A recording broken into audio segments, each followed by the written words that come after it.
And that's the basis of our first conversation happening in Abuja. Malpe. Oh, that's Chamberlain. Well, good morning, guys. Yes, indeed, we've got You'll have to get used to it. Understandably, we've got Mr. Datti Ahmed joining us this morning. He is the vice presidential candidate of the Labour Party. Good morning, and thank you for coming on today. A pleasure and duty. Thank you. Well, you know, yes, it's that time when lots of people just, the issues are there. Lots of people want to, of course, everybody wants their life to be better. No matter what it is that they're going through, they always want something better. But talking about the messages, your party, your focus, your intentions, how would you say your message, your party's message, your candidate, yourself, how is that message resonating with the people? Pleasantly. It gives hope. And it is already uniting Nigeria in advance.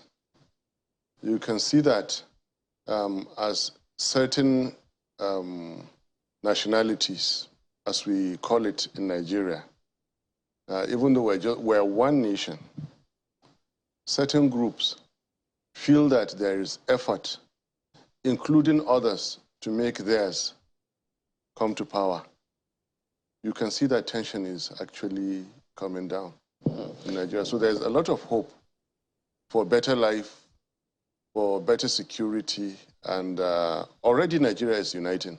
And the factor now, the single most important factor uniting Nigeria is the candidacy of Peter Obi, if you read in between the lines. Okay. But you know that several elections, several narratives, politicians... And the candidacy of others is actually doing otherwise.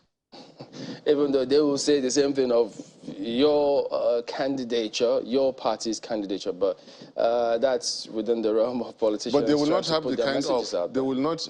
the kind of backup logic that we have. How do you mean? It is easy to say anything, but it is not easy to back it up. How? With true facts. No, what I'm telling you is that the most important factor uniting Nigeria and giving hope now is the candidacy and likely success of Peter Obi in 2023 elections. And the persistence of others to rule Nigeria is doing otherwise. I mean, this is a comment laden with a lot of meanings. Peter Obi, on one hand, is driven by his Labour Party candidates. Assume I'm not the one speaking, are driven by their records. They're stepping on what they succeeded in to attempt to lead Nigeria. Other candidates I don't have to mention are swimming on the ocean of wealth and power. And so they want to rule Nigeria. But you know, the thing about politics in Nigeria is that globally, it's not usually that straightforward. No matter how your message may be resonating with the people, how lofty you think your ideals or ideas may be, it's always a different kettle of fish when you get to the field out there, especially this scenario where, as it is now, strategy, what's playing out, hasn't really been tested. So now that tells you the kind of democracy we are practicing after 24 years. It is very sad that what you keep hearing endlessly are the three arms of government in a democratic government, and that is more than taken for granted. There are maybe three conditions for democracy, and this is like philosophically different from what we are used to hearing. Just to attend to your point. One, democracy must not be about individuals or small groups or any group for that matter. It must be about a political entity for it to qualify as democratic. So it's about national and general bigger interest. Two, The aspirations and the desires and the will of the people, that's number two, must reflect in their elections. This is what you're saying it doesn't, which means we are yet to meet the second philosophical condition of democracy. The third one is that, as provided in the Constitution, the people must hold the power on whose behalf the elected government exercises the authority.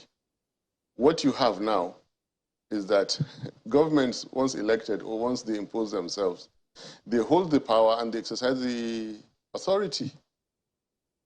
So conditions 2 and 3, that's by submission condition 2 is not there. And I'm telling you also condition 3 is questionable.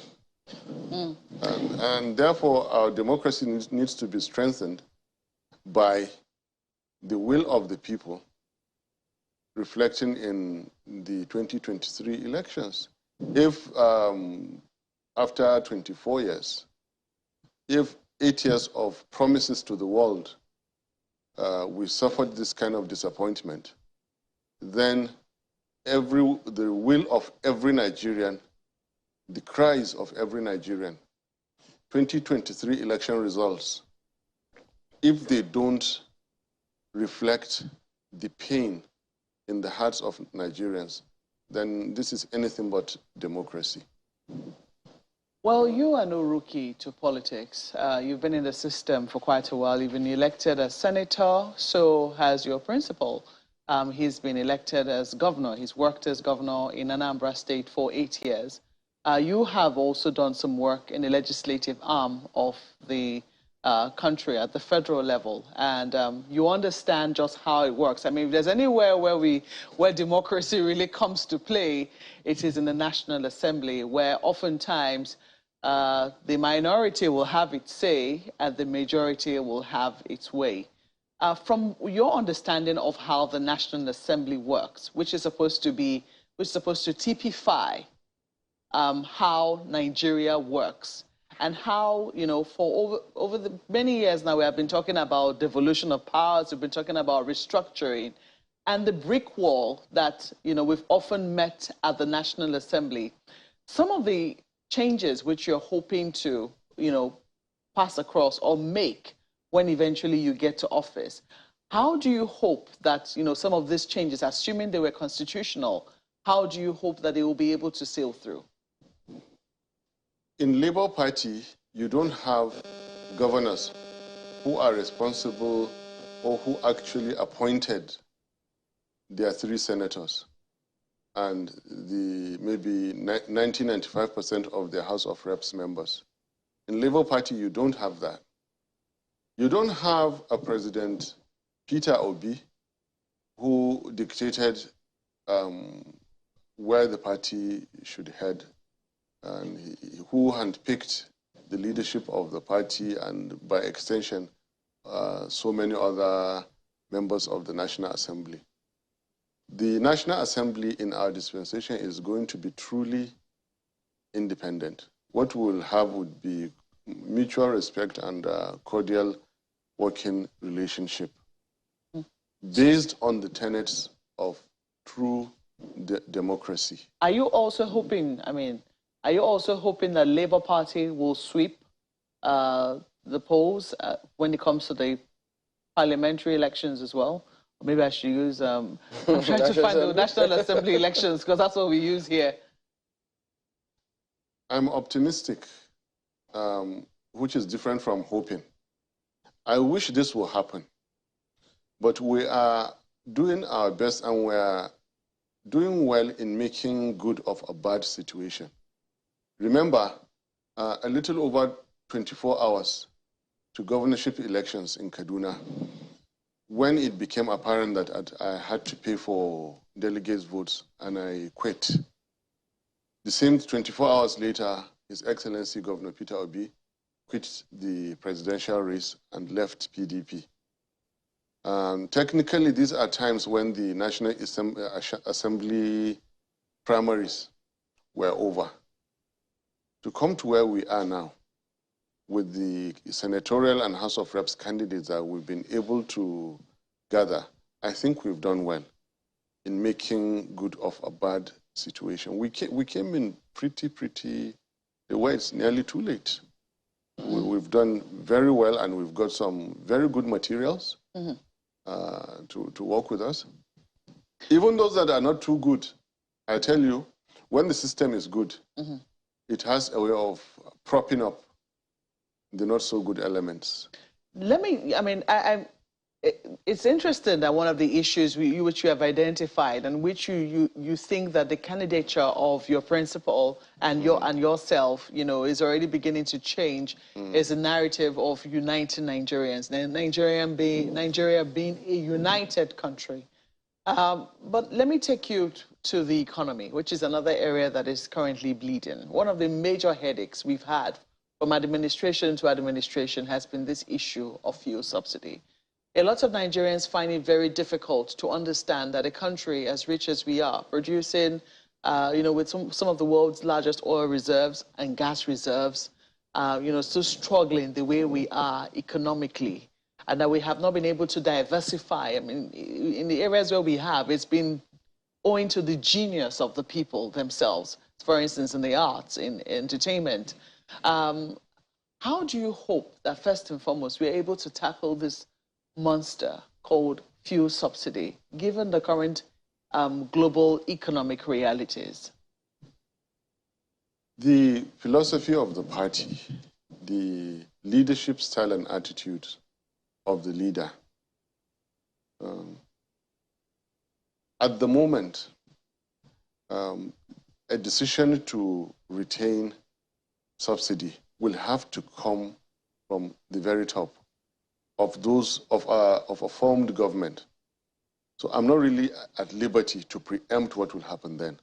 But I can tell you that as a party, we frown at two things: the whole idea behind subsidy. Two, we cry out over the circumstances surrounding subsidy. More than frowning, we're crying over the foul play around fuel subsidy.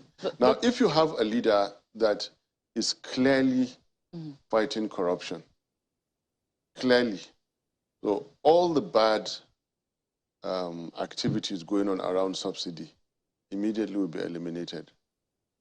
So you would now leave subsidy for truly what it is. The rest of it is there really need to retain subsidy?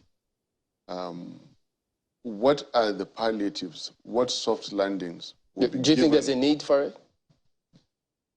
You're asking me a personal, this is not party position for now, and this may not be the position of my principal.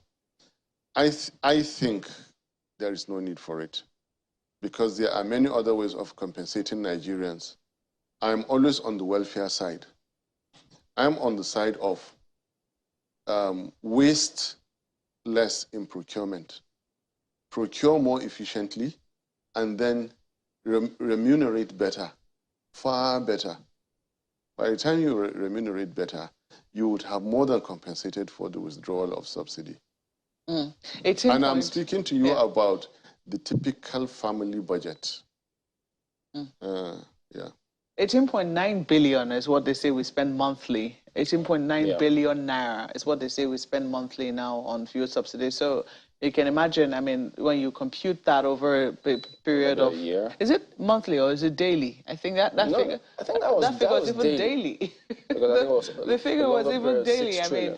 It's something when you compute that over a period. What you should reflect on are the comments of President Buhari, and before he came to power on subsidy. That's precisely where I was going to take you to. The fact that he did not acknowledge that there was anything called fuel subsidy. As far as he was concerned, it was corruption. It was corruption that was happening. And he ended up practicing that same corruption. But when he got into office, the story became quite different. Now we see it, now we don't see it. The next minute we hear, they've stopped putting fuel subsidy. The next minute we hear, it's back there, or there's under recovery, as the case might be. So it would seem that as a result of that, there needs now to be a clearer, will I say, understanding, or a clearer showing of understanding by the parties. Because the Nigerians will say, we've been here, we've asked these questions, we asked them in 2015. The answer was that there was no subsidy. It's corruption that is happening there. So what is going to be different this time around? How do you hope to tackle this headlong? The refineries will be determined. And when I say determined, I'm speaking in the capital D, in the legal perspective. If they are insolvent, as the case may be, government will have to decide, keep them, privatize them, or they operate optimally and commercially. Then their capacity, when they were established decades ago, compare that to the consumption capacity of Nigeria. This is a government that is moving us away from consumption to production, fundamentally. It's one of our building blocks. We're going to produce our refined petroleum products. From that, you are already eliminating subsidy. Okay. You know, then the Buhari case has always been a tragedy to Nigeria. You are speaking of people who had no understanding of what governance was and found it easy to make wild allegations against each and everybody. Everybody was wrong, only they were right. But you were in his party. You were in the CPC. Yes and no. Because, thank you for asking me this question. It is on record, I was the only candidate in APC who never stepped foot in Buhari's quarters while we contested. I was literally forced by my politicians in Kaduna North then, because I am always in the leading opposition political party into CPC. When the then candidate Buhari called for, in Hausa, I will try to translate it, cast your vote, protect your vote, escort your vote, and when they touch it, hit them. The moment I heard that, I withdrew from Buhari. You heard him say that? Yes, it's on record, it's on social media. There is evidence to that. And this is a leader who in April 2000, when he was trying to protect, you know, their selves from the report of the PTF committee, ran to Sokoto, and the first thing he could do was generate sentiments in April that in the next elections, which would be 2003, then that Muslims must not elect a Christian. Simply because they were trying to protect themselves from PTF. And if the then government arrested him or attacked him, he would say that it's them attacking. Did you confront him with that? Well, then I was a small candidate running for House of Reps then. The 2003 elections had not even begun. So to correct your point, I was drafted by my politicians into CPC. We were in the same party, but ever since I began to see those, I kept a safe distance. I mean, how can a leader call on that if they touch your votes, attack? In a civilized society, that's not how you do. And again, in December 2018, when I had lost to Atiku in the presidential primaries, TV stations, including yours, must have reported that Buhari was quoted as saying he had instructed the Nigerian armed forces to deal ruthlessly with ballot box snatchers. As a parliamentarian, as a senator, for God's sake, I should know, everybody should know what the provisions of the Electoral Act are. If you snatch a ballot box, there's the punishment. Some people think and when you say that, yeah, but some people think that those punishments should be steeper because they think that that is okay. They can be steeper, yes, but they have to be provided by law, not a commander-in-chief to order armed forces to deal ruthlessly. That has only one meaning: Okay, Believe me, listen, deal ruthlessly. We are not talking of civil defense or vigilante. You're talking about the Nigerian armed forces to deal ruthlessly for commonly snatching. So just to disabuse your mind. Was it not to deter people who would want to do that? To disabuse your mind. Yes. Yes, at some point in time, we found ourselves in the same political party. But then I distanced myself very, very quickly. All right, let's bring in our colleagues from Lagos. They've got some questions for you. Go ahead, guys. Well, Senator Yusuf, in spite of that comment, you know, at the electioneering period at that time, the president enjoyed a cult following in the north, and I dare say that to a large extent he still enjoys that followership in Nigeria's north, which brings me to your own candidacy in the Labour Party. Of course, your presidential candidate is enjoying some support, you know, a huge magnitude of support across the south and, you know, in the west too, from upwardly mobile, urban thinking youth. But for the north, I'm not quite sure that it is the same, which is, I want to believe, where you come in. I wonder what strategy or how your contributions to that candidature would transform your fortunes in the coming elections. How are you thinking along those lines, and how do you intend to approach it? We're simply reminding the people, remember who is responsible for your current predicament. And that is the most effective strategy. Then recall the promises that were made before they came to power.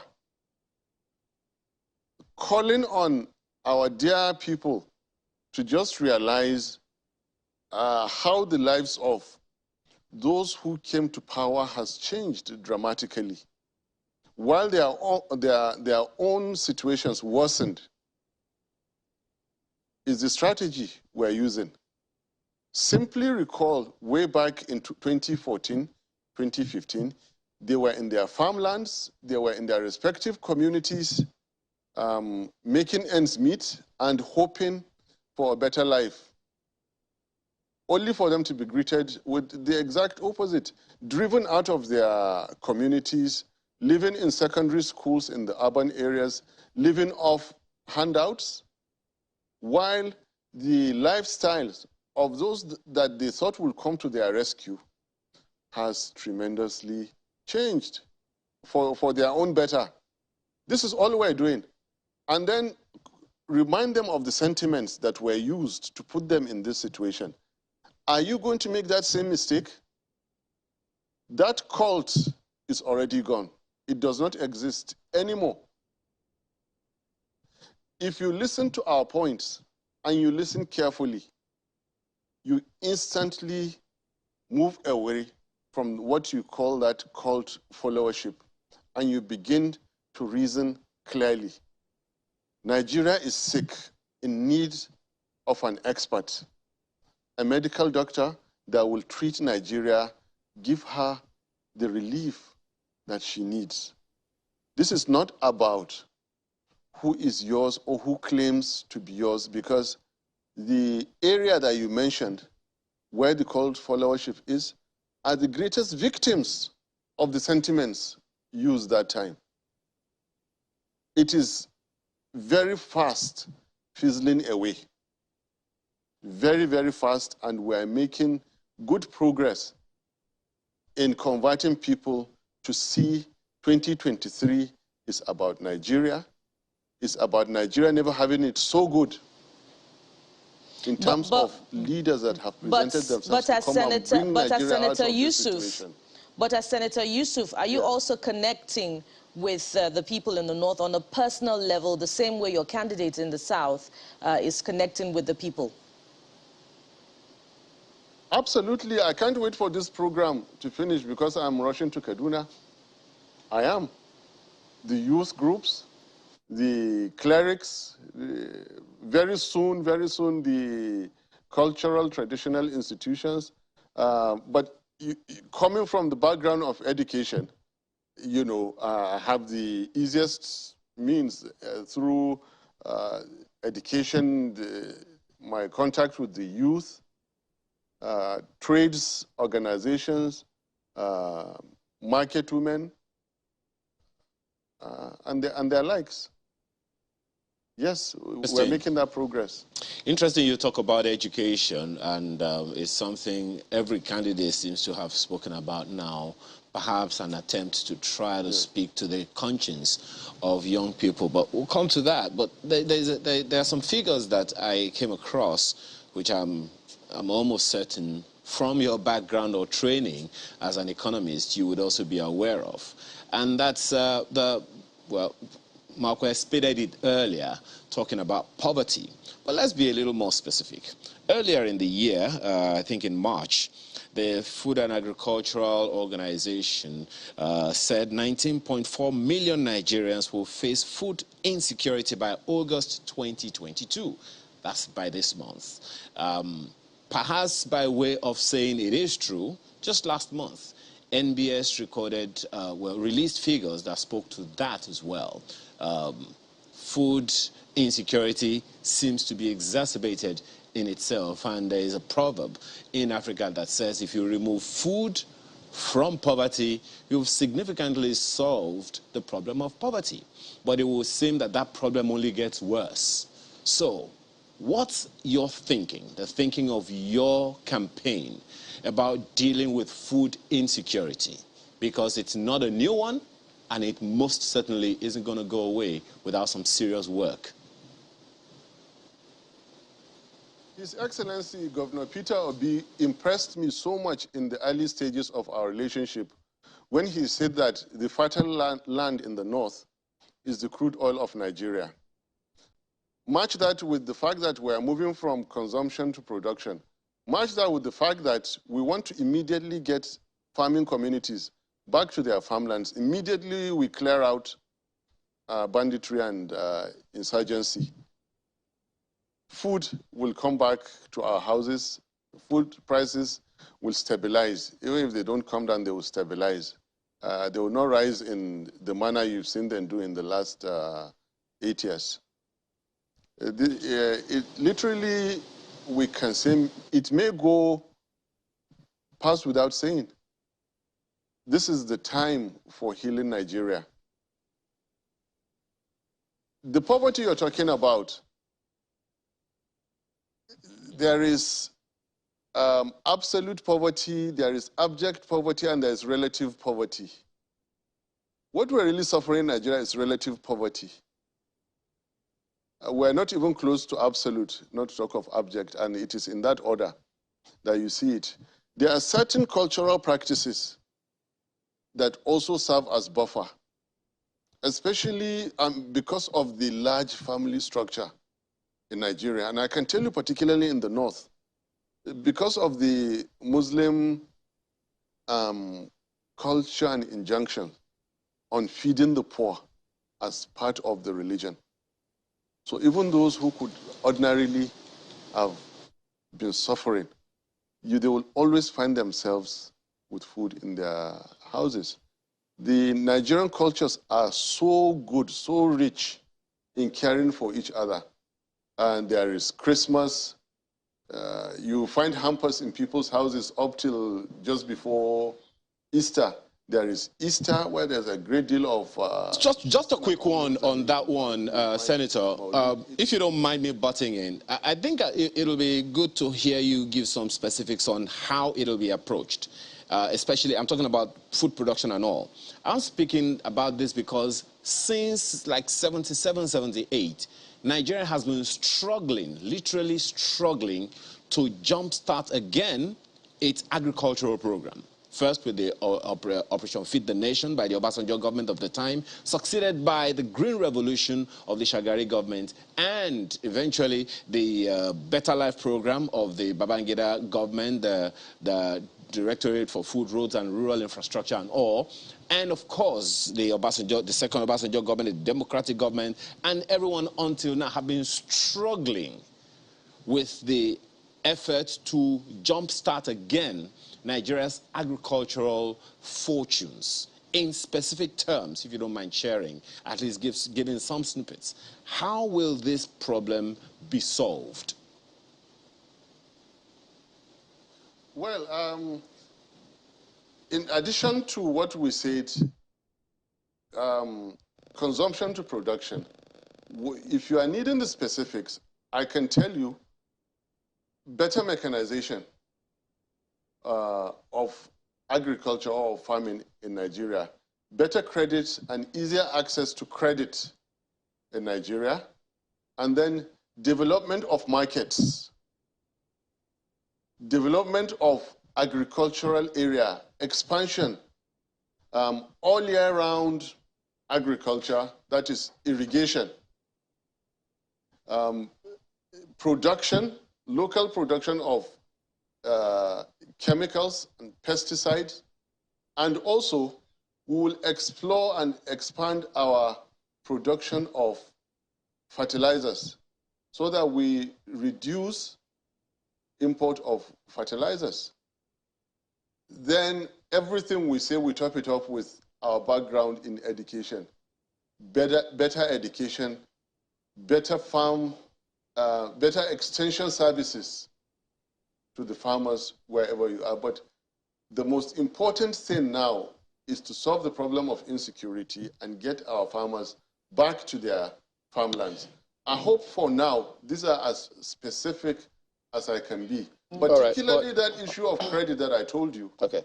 You are dealing with a banker as a president who knows how to reach out to the people and put money in their hands. All right, we'll talk about some of the issues raised when we return from this break in just a moment. Yeah. Do stay with us.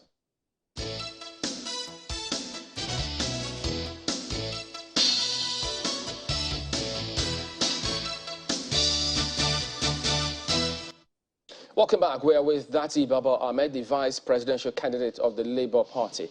Well, you say the most important challenge which is facing us now is security, which we need to address. Yes. Because, I mean, even for you to have a stable economy, there has to be that security of lives and property. How will your party, or what is the party's philosophy towards addressing security?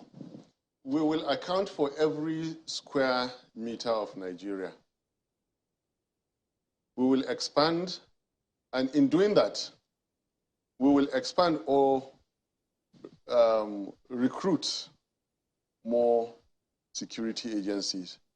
Emphasis with law enforcement than on defense, because the police needs to be expanded, literally multiplied. What do you think has... Well, let me answer his question. Yes, I'm actually trying to... Listen, Nigerians are our bosses. Yeah. And when they want to know, we should let them know. Indeed. Yes. I just want you to expatiate a bit more on it, because when you say you will recruit, let's be mindful of the fact that in 2015, Nigerians heard these same promises and elected a new government. I'll give you a different answer. What I want to know is, what do you know has stood in the way of police recruitment and the police recruitment process, even into the military, even into all of the security agencies? What has stood in the way? What has been the biggest obstacle? And what are you hoping to do differently? You are speaking about two completely different people with different motives, different histories, and different focus in life. Speaking for myself, I have never done, will never do what I will never say what I don't intend to do. Okay. This politics that I'm in, by creation, I'm not really a politician. But because I say what is wrong with Nigeria in Nigeria, then I have to wake up and live up to it and get into politics. Everything I said about poor state of education, I got myself invested in education. The same thing with His Excellency Governor Peter Obi.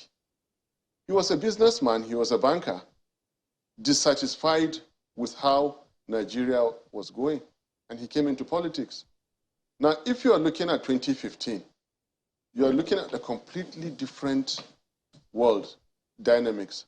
Somebody who lost power to his colleagues, that felt he was incompetent and wanted to jump back to power by all means. You're talking about, like my friend, let me finish, like my friend who called from Lagos, cult followership. The moment you find people that cannot per se reason, you keep them with that incapacity to reason and continue to misuse them. We in the Labour Party are giving out enlightenment. Think before you do anything. Open your hearts, open your minds, and realize what Nigeria is and what politics is about. So we are completely different. Do not even put us in that kind of what happened in 2015 was a mistake. It was a tragedy. What we keep saying is that never allow yourselves to be deceived. Being deceived once, we can have sympathy for you. Being deceived again is your fault. Your fault as an individual, your fault as a community, your fault as a nation. Let me come back to answer your question on security. Yeah, so I'm just trying to... Let me just answer that. Nigerians want to know this. No, just a moment. I must... What you seem to be saying is that there was no intention of doing anything different by the police, by the administration, by this current administration. Is that what you're insinuating? That is exactly what I am saying, not just insinuating. That is what I'm saying. Okay, so because the office of the President Commander-in-Chief, Federal Republic of Nigeria, is technically one of the most powerful offices in the entire world. Remove the monarchs. Okay, so talk about what you will do differently now. Hold on, in the Middle East. Failing to deliver on campaign promises says that you came without intention to fulfill those promises. Now, to answer your question on insecurity, recruitment, training, welfare, intelligence, and networking. These are what we're going to work for.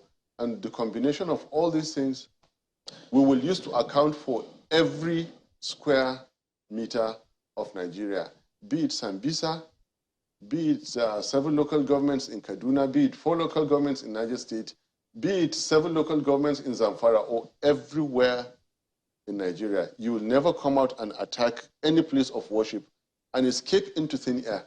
It will never happen. You will never come and liberate people and escape into thin air. We will account for every square meter of Nigeria. We know who is there. We know what is going on there. Okay. Anything that goes wrong, we will fish out and make sure it never happens again. We're winding down, but about what you said in terms of what you will do. Yes. When you say funding, yes, at the moment, there are trillions going to army and security, as it were. When you say recruitment, there are several directives on the president to increase the capacity of the police to recruit. There was a specific case of 6,000 policemen. So some of what you said you will do is already being done, yet we'll have these challenges. How will this achieve contrary results? No, some of the things we said we'll do are not being done.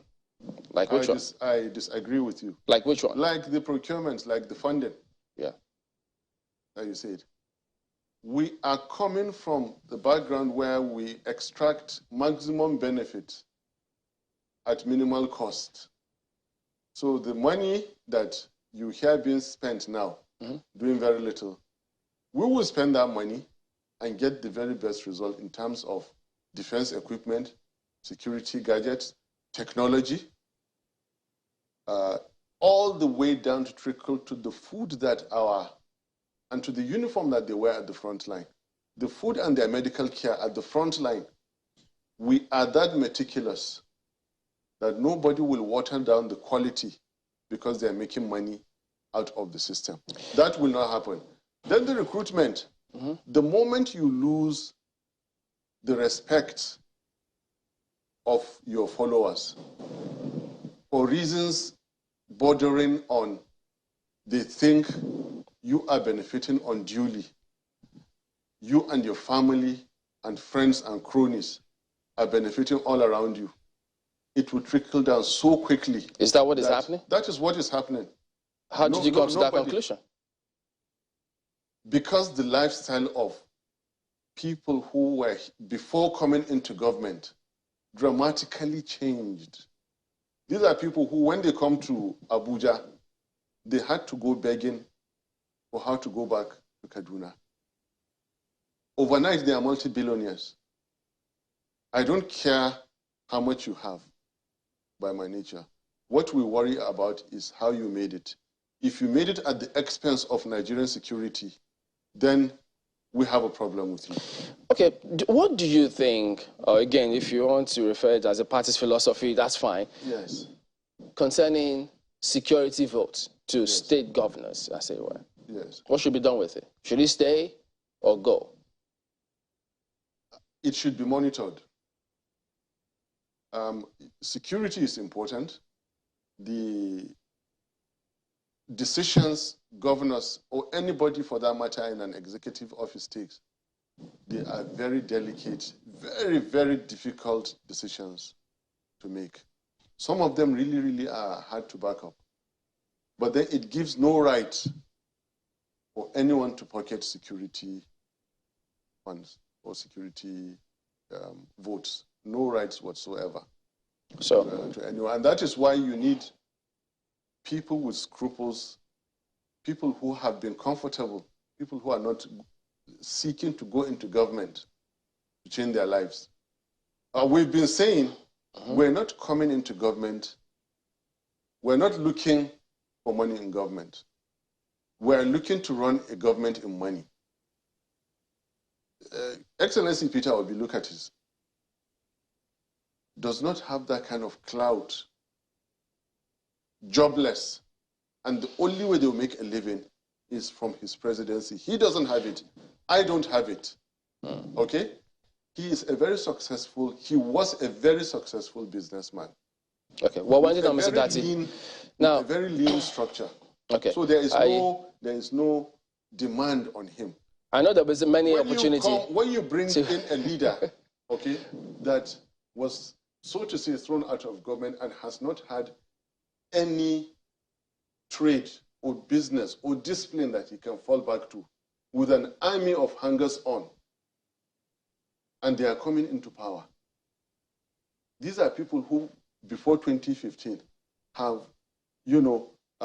perfected the act of extracting money from politicians and misusing party contributions. Right. When they get to the presidency, what will happen? Disaster will happen.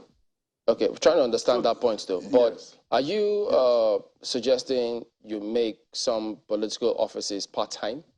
No. No. Okay. This is not a question you're asking. You're just dropping this comment now. No. We're trying to understand your point, what you are saying, that some of them try to extract certain funds from government. These are people who did not have any livelihood. So if they were to get a livelihood, should they make it part-time so they can focus on something else? That's why we're asking. I am making a clear-cut difference between what you have today and between what you may have coming in to rescue Nigeria. Okay, just one more thing before we go. When you say that security votes will be monitored, it's a federal system. Is the federal government going to monitor security votes for state governors? How? No, the Nigerian Constitution is very clear. The states are mentioned in the Constitution as a tier of government. Within their own systems, they have the state legislature with committees on state security. They have Office of the Auditor General of the state. Within those systems, you see, one thing about politics is that it is the people who run their government. If every element, if every person succumbs cheating the system, then you're going to have the kind of situation we have now. All right. There must be good people. Democracy is meant to be operated by good people. Democracy is meant for good people, not those who, whatever you do, will exploit it. Well, Mr. Datti, that's why this is a time in Nigeria. That's why we have checks and balances, because they expect that people will abuse certain things. So isn't that why those systems are there? That is why you need the good elements to overpower the bad elements. All right.